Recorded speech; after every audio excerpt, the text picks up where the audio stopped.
Ar kada nors susimastei, ką darytum, jei turėtum tiek, kad net nebeturėtum kur visko sukrauti?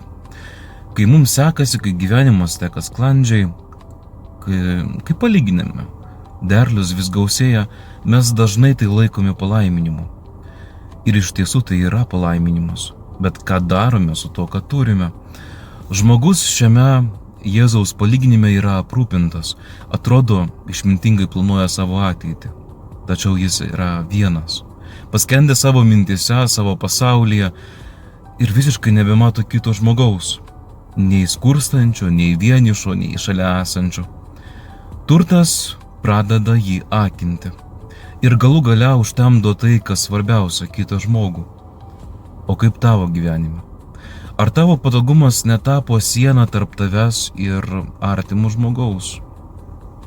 Gal šalia tavęs yra žmogus, kuris laukia tavo žvilgsnio, tavo šypsenos, tavo dėmesio. Ir galbūt šiandien Dievas tau ir man, brangus broli ir sesė, nori pasakyti, tavo derlius yra Dievo dovana tau, o tu esi dovana kitam žmogui.